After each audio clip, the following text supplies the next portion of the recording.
Hello guys, welcome to our YouTube channel Pakistani people reaction. तो कैसे हैं आप? मैं उम्मीद करता हूं कि आप बिल्कुल खैरियत से होंगे। आज हम जिस वीडियोस के ऊपर रिएक्ट करने वाले हैं उस वीडियोस का जो टाइटल है वो टाइटल है उसका मोस्ट पावरफुल कंट्री मिलिट्री। तो इसके ऊपर की मतलब ये है कि किस कंट्री की जो मिलिट्री जो है वो कौन सी मतलब ये है कि पावरफुल है, इसके ऊपर हम रिएक्ट करने वाले हैं। इस वीडियोस का जो मतलब लिंक है वो मैं डिस्क्रिप्शन के अंदर दे दूंगा, आपने जाकर उसको भी सब्सक्राइब करना है और हमारी वीडियो हमारे चैनल को भी सब्सक्राइब करना है। क्या चीज किसकी पावरफुल लगती है, क्या चीज लगती है, तो वो हम एंड में डिस्कस करते हैं। सो लेट्स बिगिन, स्टार्ट करते हैं। 1 2 3। गौरव, और हम अगर रशिया के पुराने दिनों की बात करें, जब वो यूएसएसआर का नेम टैग लिए घूमता था, तब अगर वो अपने अंदर आ रहे 15 देशों में से सिर्फ 5 देशों की मिलिट्री पावर को भी जोड़ता, तो वो अपने कट्टर दुश्मन मिलिट्री रैंकिंग में फर्स्ट आने वाले रशिया को मिनटों में चकनाचूर कर देता। पर आफ्टर लड़ाई झगड़ा एंड देयर इवेंचुअल डिमाइस, क्या रशिया आज भी वही सेम पोजीशन होल्ड करता है या रियलिटी आज कुछ और है? बट इनकी रियलिटी जितनी क्वेश्चनेबल है, उससे कहीं ज्यादा तो हमारे पड़ोसियों का हाल है। अरे ये नहीं, ये पड़ोसी। क्योंकि हमारे चीनी भाइयों ने 1979 के वियतनाम वॉर के बाद आज तक कोई वॉर ही नहीं लड़ा, जिसकी वजह से आज तक इन्हें दुनिया को अपनी मिलिट्री कैपेबिलिटीज दिखाने का मौका ही नहीं मिला। लेकिन इस रुकावट और लैक ऑफ एक्सपीरियंस के बावजूद भी आखिर चाइना आज भी मिलिट्री की लिस्ट में तीसरे नंबर पर कैसे आता है भाई? अगर चाइना बिना जंग लड़े इतना ऊपर आ सकता है, तो क्या भारत जिसकी सेना वन ऑफ द बेस्ट सेना मानी जाती है, हम भी इस लिस्ट में टॉप रैंकिंग्स पर आते हैं कि नहीं? वेल फ्रेंड्स, मैं बात कर रहा हूँ साल 2022 की। आइए जानते हैं आज की तारीख में currently presently which military is the most powerful in our today's video titled most powerful military of 2022। तो चलो सबसे पहले जानते हैं उस देश की सेना की शक्ति को जो अपने जवानों पर पूरे 59 लाख करोड़ का खर्चा करके सबसे शक्तिशाली मिलिट्री की लिस्ट में पहले नंबर पर आता है। हम बात कर रहे हैं यूएसए की, जिसकी सेना में आज की तारीख में 14 लाख एक्टिव मैन पावर है, पर साथ ही 8 लाख से ज्यादा रिजर्व्ड मैन पावर है। और यूएसए सिर्फ मैन पावर के मामले में आगे नहीं है, बल्कि जब एयरफोर्स की बात आती है तब तो यूएसए सारे देशों को पीछे छोड़ देता है, क्योंकि यूनाइटेड स्टेट्स एयरफोर्स के गैराज में टोटल 13,233 एयरक्राफ्ट्स के अलावा 1,956 फाइटर जेट्स और 761 अटैक एयरक्राफ्ट्स मौजूद है, जिसके चलते यूसैफ दुनिया का सबसे बड़ा, सबसे शक्तिशाली, टेक्नोलॉजिकली एडवांस्ड एयर फ्लीट बन गया है। और अगर न्यूक्लियर वेपन्स की बात की जाए, तो दुनिया का सबसे पहला न्यूक्लियर वेपन बना के उसे इस्तेमाल करने वाला यूएस आज कुल मिला के 3,750 एक्टिव और इनएक्टिव वॉरहेड्स रखता है। अब यूएस ने सिर्फ एयरक्राफ्ट्स पर ही फोकस नहीं किया, बल्कि नेवी पर भी किया है, और 490 नेवी शिप्स की गिनती के साथ यूएसए दुनिया के लार्जेस्ट नेवी की लिस्ट में चौथे नंबर पर आ रहा है। पर इन सभी अचीवमेंट्स के बावजूद सिर्फ 2 मेन कमजोरियों की वजह से यूएस भी दूसरे देशों से पीछे रह गया, जिसमें फर्स्ट है हाइपरसोनिक मिसाइल डेवलपमेंट। जिस सिस्टम को यूएसए के 2 बड़े दुश्मन रशिया और चाइना ने तो अपने हथियारों में शामिल कर लिया, लेकिन क्योंकि यूएस आज भी सवाल जवाब में उलझा हुआ है, इसीलिए अगर उस पर किसी ने हमला कर दिया तो नेवी में 4th लार्जेस्ट होने के बावजूद उसे भारी खतरा झेलना पड़ेगा। नेक्स्ट अड़चन है इन्वेस्टमेंट इन टेक, क्योंकि अर्ली 2000s में यूएस ने अपने वॉरियर कॉन्सेप्ट में कई 100 लाख लगा दिए थे। कुछ ही टेक्नोलॉजीज उसमें से काम आई। यही नहीं, ज़ूमबॉल्ट क्लास डिस्ट्रॉयर पर लगाए 76,000 करोड़ भी वेस्ट हुए, क्योंकि उसे बीच रास्ते में ही रोक दिया गया। But it's okay, technological advancement जरूरी है, वरना एफिशिएंसी और प्रोडक्टिविटी कैसे बढ़ेगी? राइट, हम स्टोन टूल से आज मशीन्स और आयरन टूल्स पे पहुंच चुके हैं। और अगर हम कार्डेशियर स्केल को थोड़ा देखें, तो हमें पता चलता है कि एक दिन ऐसा आएगा जब हम सिर्फ अर्थ से मूव नहीं, बल्कि प्लैनेट टू प्लैनेट और गैलेक्सी टू गैलेक्सी के बीच आराम से ट्रैवल कर पाएंगे। अब आप बताओ उस वक्त चीजें कितनी बदल चुकी होगी। अभी का एग्जांपल ले लो, हम पहले गोल्ड, सिल्वर और ब्रॉन्ज की करेंसी को यूज करते थे, और फिर आज हम कॉटन और स्टेनलेस स्टील की करेंसी यूज कर रहे हैं, और अभी हमने डिजिटल करेंसी की तरफ बढ़ना तो बस शुरू किया है। फ्यूचर डिजिटल करेंसी होने वाला है, जिसे हम क्रिप्टो करेंसी कहते हैं। अब जब आगे जाके दुनिया और एडवांस होगी और ब्लॉकचेन टेक्नोलॉजी का मैस एडॉप्शन होगा, और लोग सिर्फ फिजिकल करेंसी नहीं बल्कि डिजिटल एसेट्स की भी एक्सचेंज और ट्रेडिंग करेंगे, तो डिमांड किसकी बढ़ेगी? वेल, इन्हीं की। तो फिर क्यों ना अभी से ही क्रिप्टो जर्नी ट्रेडिंग शुरू किया जाए, है कि नहीं? और now coming back to the topic, यहाँ तक कि लिटोरल कॉम्बैट शिप, जिस पर यूएस ने बहुत उम्मीदें लगाई थी, उसके शिप्स कुछ इस कदर फेल हुए कि एलसीएस को भी इवेंचुअली रिटायर होना पड़ा, और इनकी उटपटांग इन्वेस्टमेंट की लिस्ट और भी बहुत बहुत लंबी है, जिसे देखकर यही लगता है अगर नंबर 1 मिलिट्री पावर की कुर्सी पर यूएस को बैठे रहना है तो अपने बिना सर पैर के इन्वेस्टमेंट और R&D पर थोड़ा सा ध्यान देना होगा। कोई बात नहीं, नेक्स्ट हमारे लिस्ट में आता है वो देश जिन्होंने दुनिया के पूरे न्यूक्लियर वेपन्स के स्टॉक में से आधे अपने नाम पर कर रखा है। तभी तो वो बात को वर्ल्ड वॉर 3 तक ले जाने के लिए भी तुल गया है। We are talking about Russia, जिन्होंने अपने 10 लाख एक्टिव और 20 लाख रिजर्व सैनिकों के लिए 3,30,000 करोड़ रुपीस का बजट संभाल के रखा है, जिसके चलते 2022 में मिलिट्री स्ट्रेंथ रैंकिंग में रशिया दूसरे पोजीशन पर खड़ा है, जिसमें रशिया के एयरफोर्स की गिनती में 4,144 एयरक्राफ्ट के साथ 789 फाइटर प्लेन्स भी शामिल है। यही नहीं बल्कि रशियन मिलिट्री के अचीवमेंट्स में दुनिया के सेकंड लार्जेस्ट ग्राउंड फ्लीट होने का टैग भी लगता है। उनके पास 7,421 ground attack aircraft, 538 attack helicopters और तो और 13,000 टैंक्स भी है। पर इन 13,000 टैंक्स में एक छोटी सी दिक्कत ये है कि इस स्टॉक के अंदर सोवियत एरा के घिसे पुराने टैंक्स भी शामिल है, जिन्हें इस्तेमाल करने के लिए रशिया को उन पर पड़े मकड़ी के जाल को साफ करते करते हफ्ते लग जाएंगे, जिसके बाद भी उनका मुकाबला मॉडर्न टेक्नोलॉजी के सामने नहीं किया जा सकता। लेकिन रशिया के नंबर 2 पोजीशन होने की वजह रशिया की नेवी है।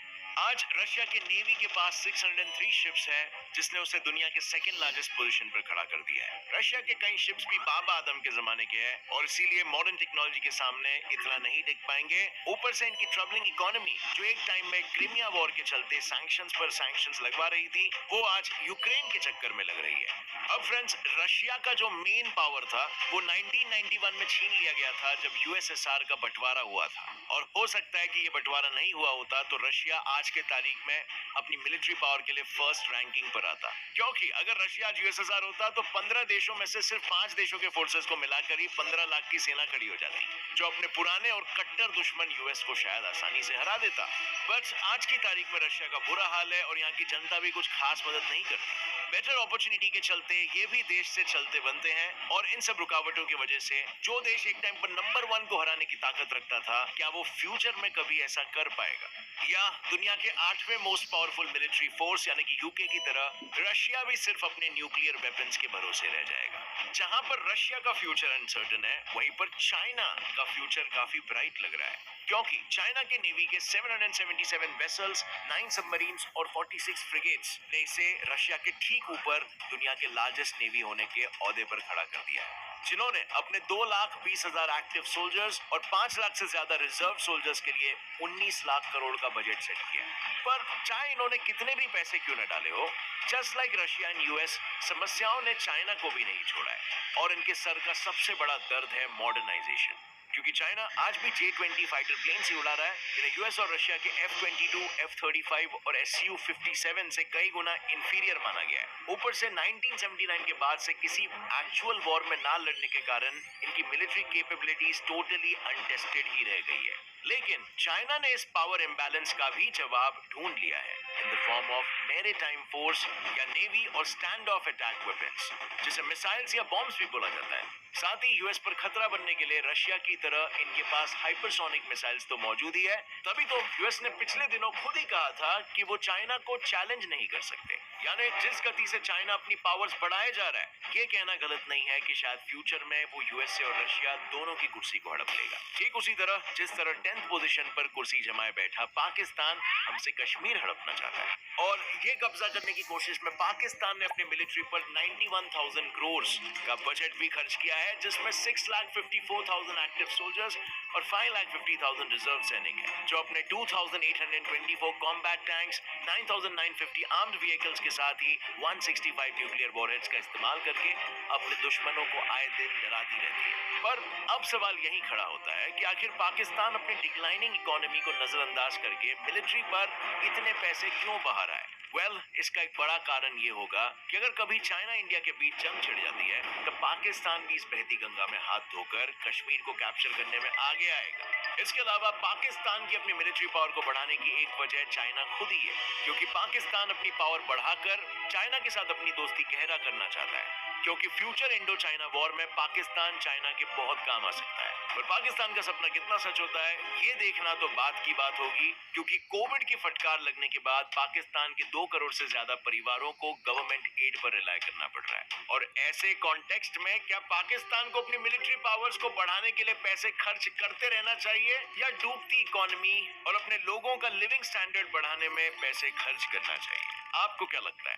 पर चाहे पाकिस्तान अपने बजट पर ध्यान दे रहा हो या नहीं, पर इंडिया ने अपने मिलिट्री बजट पर अच्छा खासा ध्यान दिया है, जिसमें हमने पूरे 55 लाख करोड़ का इन्वेस्टमेंट किया है, जिसमें मिलिट्री के 14 लाख एक्टिव सोल्जर्स और 12 लाख रिजर्व सोल्जर्स के साथ हमारे पास एक एयरक्राफ्ट कैरियर, 10 डिस्ट्रॉयर्स, 13 फ्रिगेट्स और 17 सबमरीन्स है। और इसीलिए मोस्ट पावरफुल मिलिट्री की रैंकिंग में चाइना के ठीक बाद चौथे पोजीशन पर नाम आता है इंडिया का। यही नहीं, इस पोजीशन को कांस्टेंट रखने के लिए भारत के 4730 टैंक्स, 10,000 आर्म्ड व्हीकल्स और 374 रॉकेट प्रोजेक्टर्स भी अपना योगदान देते हैं। अब भारत को अगर अपने चौथे रैंक को पहले में बदलना है तो हमें भी वेपनरी को आज के स्टेटस के हिसाब से मॉडर्नाइज करना पड़ेगा, परंतु जो कि इंडिया की डोमेस्टिक आर्म्स इंडस्ट्री का हाल ग्लोबल इंडस्ट्री के मुकाबले काफी छोटा है, इसलिए बड़े बड़े वेपन्स के लिए भारत को दूसरे देशों के दरवाजों पर खटखटाना पड़ता है। लेकिन जब भी कोई किसी को दान देता है तब यूजुअली फटे पुराने चीजें ही चिपकाता है। ठीक उसी तरह बाकी देश भी इंडिया के साथ यही करते हैं।